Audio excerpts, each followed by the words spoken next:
अस्सलामुअलैकुम dear students. आज हम पढ़ने वाले हैं इम्प्रेशन मटेरियल के बारे में।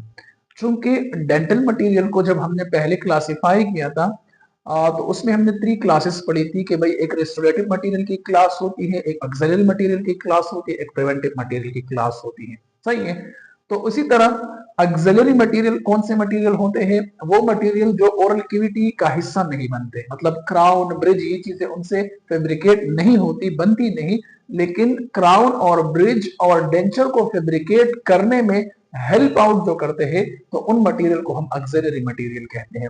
उनमें सबसे पहला जो मटेरियल है और सबसे इंपॉर्टेंट मटेरियल जो ऑक्सिलरी में है वो है इंप्रेशन मटेरियल। अच्छा, इंप्रेशन मटेरियल क्या होता है?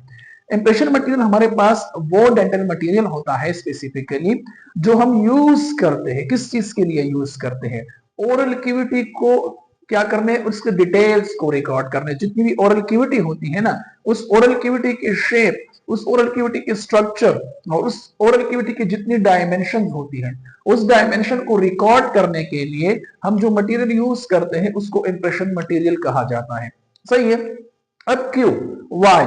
अच्छा, इनडायरेक्ट रेस्टोरेशन जब आप बनाते हैं स्पेसिफिकली, जिस तरह क्राउन हो गया, जिस तरह ब्रिज हो गया, या जिस तरह डेंचर्स वगैरह हो गए, तो वो तो ओरल कैविटी के अंदर नहीं बन सकते क्योंकि वो टाइम लेता है, उसमें प्रोसेसिंग होती है, उसमें फैब्रिकेशन होती है, 3-3 दिन 4-4 दिन उसमें एक कंसिस्टेंट प्रोसेस होता है जो आप ओरल कैविटी के अंदर नहीं परफॉर्म कर सकते। ओरल कैविटी या चेयर साइड वो प्रोसीजर पॉसिबल है जो कम टाइम के लिए हो या जो मोस्टली डायरेक्ट रिस्टोरेशन हो। सही है। इनडायरेक्ट के लिए जरूरी ये है कि हम पहले इंप्रेशन बना लें।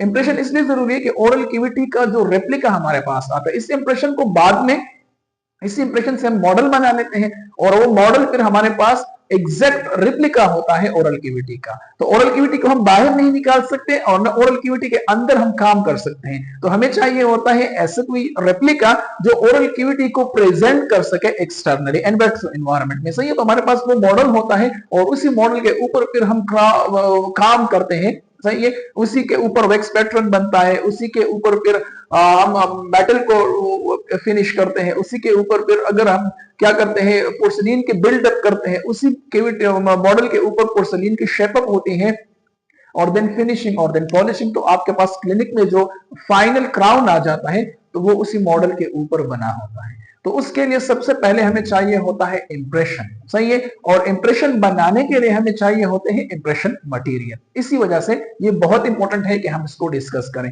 तो ये इंप्रेशन मटेरियल की जनरल इंट्रोडक्शन हो गई कि वो मटेरियल, वो डेंटल मटेरियल जो हमारे पास यूज होते हैं, किस चीज के लिए यूज होते हैं? To record the details of oral cavity. क्या? ओरल कैविटी की डिटेल्स को रिकॉर्ड कर ले। सही है। फुल जितने भी डिटेल है, जितने भी एनाटॉमिकल स्ट्रक्चर्स है ओरल कैविटी में, वो सारे एनाटॉमिकल लैंडमार्क्स जितने हैं उन सब लैंडमार्क को एक्यूरेटली एंड डेलिकेटली रिकॉर्ड कर ले और फिर हम उससे मॉडल बना के उसी के ऊपर फिर काम कर ले या finishing polishing of indirect restoration कर ले। सही है। क्लासिफिकेशन इसकी बहुत इंपॉर्टेंट होती है। डेंटल मटेरियल मोस्टली हम तो इसको मल्टीपल बेसिस पे क्लासिफाई करते हैं। सही है। एक कॉमन बेस जो है जिसके ऊपर इसको क्लासिफाई किया जाता है तो वो विस्कोसिटी होती है। क्या होती है? विस्कोसिटी। समझ में आई बात? विस्कोसिटी। तो विस्कोसिटी को अगर आप बेस बनाते हैं क्लासिफिकेशन का, तो इसी विस्कोसिटी में फिर दो तरह के हम इसकी क्लासिफिकेशन करते हैं। एक फैमिली या कैटेगरी को हम कहते हैं लो विस्कस मटेरियल और एक को हम कहते हैं high viscous material. Despite the name of dental material, कि आप किसी स्पेसिफिक डेंटल मटेरियल को डिफाइन कर ले, उससे अलावा हर फैमिली में, हर इंप्रेशन मटेरियल में हाई विस्कस भी मौजूद होते हैं और लो विस्कस भी मौजूद होते हैं और मीडियम विस्कस भी मौजूद है। चाहे आप किसी भी इंप्रेशन मटेरियल का नाम ले ले, मार्केट में जितने भी अवेलेबल है, आप किसी भी इंप्रेशन मटेरियल को उठा ले। फॉर एग्जांपल आपने एलिजिनेट को उठा लिया। सही है। फॉर एग्जांपल आपने सिलिकॉन्स को उठा लिया, कंडेंसेशन सिलिकॉन, एडिशन सिलिकॉन। सही है। तो सिलिकॉन्स को आपने अगर उठा लिया तो उनमें भी हर मटेरियल में पॉसिबल है कि हाई विस्कस भी मौजूद हो, लो विस्कस भी मौजूद हो। सही है। एंड मीडियम विस्कोसिटी के मटेरियल भी इसमें मौजूद होते हैं। अब हाई विस्कस के अलग यूज हैं, लो विस्कस के अलग यूज हैं, मीडियम विस्कस के अलग यूज हैं।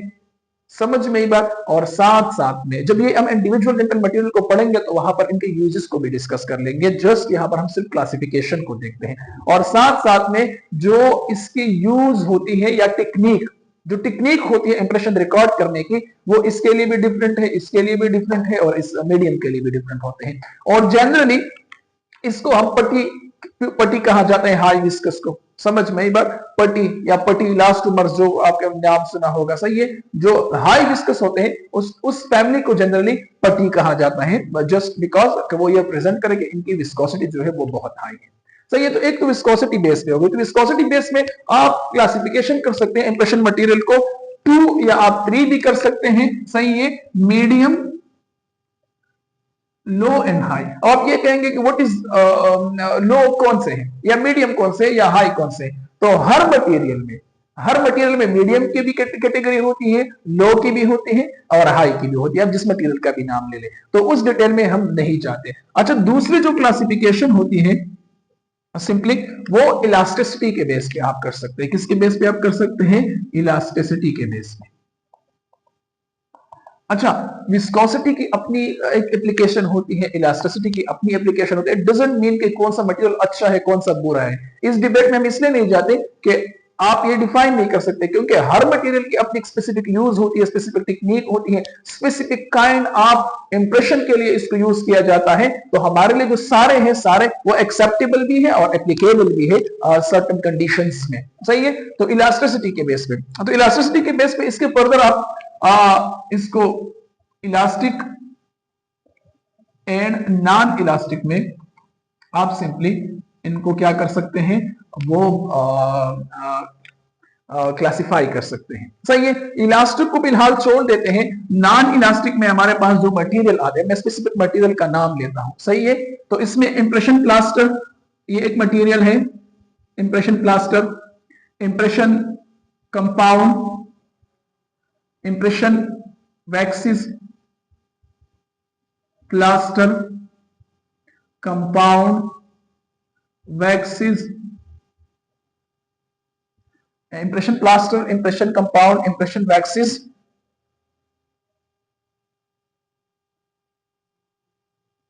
And impression plaster, impression compound, impression waxes and zinc oxide eugenol paste, zinc oxide eugenol paste. तो ये आपके पास एक कैटेगरी हो गई नॉन इलास्टिक की। अब इस बेस की क्लासिफिकेशन को आप देख ले तो मैं अपनी बात को अभी यहां पर भी जस्टिफाई करूंगा कि अगर आप इसको लेते हैं या इसको लेते हैं या इसको लेते हैं, किसी को भी लेते, तो इसमें ये तीनों विस्कोसिटीज होनी भी चाहिए, नहीं भी होनी चाहिए, हो सकते हैं नहीं हो सकती, but still medium, low and high in सब पे एप्लीकेबल हो सकता है और इनके यूजेस भी एक दूसरे से डिफरेंट हो सकते हैं। और वो फर्दर क्लासिफिकेशन जो है वो हाइड्रोकोलाइड्स और दूसरा आप इसको कह सकते हैं, दूसरा कौन सा हो सकता है क्लासिफिकेशन, एक आपके पास हाइड्रोकोलाइड आ गई और दूसरी जो क्लासिफिकेशन है वो इलास्टोमर्स की आ गई। किस चीज की आ गई? इलास्टोमर्स के।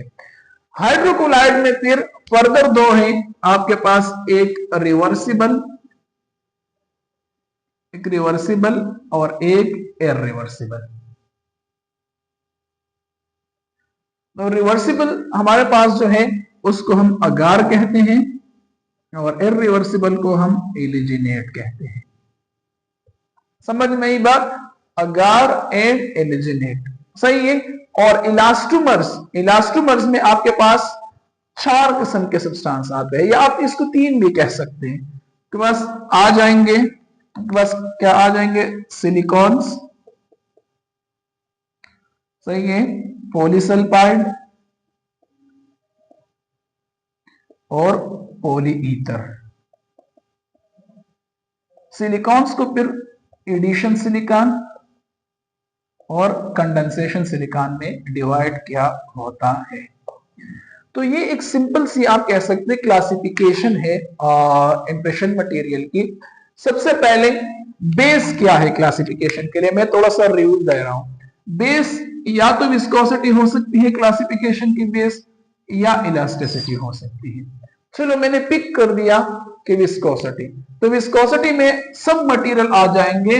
जिन मटेरियल की लो विस्कोसिटी होगी तो उसको हम कहते हैं लो विस्कस इंप्रेशन मटेरियल। वो इनमें कोई भी हो सकता है, कोई भी क्लास हो सकती है, सही है।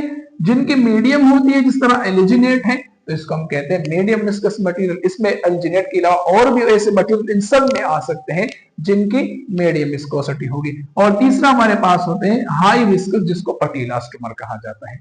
तो ये कहानी तो खत्म हो गई। कहानी किस चीज की बाकी रह गई? इलास्टिसिटी की बाकी रह गई। अब इलास्टिसिटी में या तो मटेरियल होंगे वो इलास्टिक होंगे, समझ में ये बात, और या मटेरियल होंगे वो नॉन इलास्टिक होंगे। सही है। तो नॉन इलास्टिक को पहले लिखते हैं क्योंकि उसमें फर्दर क्लासिफिकेशन नहीं है। तो नॉन इलास्टिक में आपके पास ये चार किस्म के मटेरियल आ जाते हैं: impression plaster, impression compound, impression waxes and zinc oxide eugenol paste.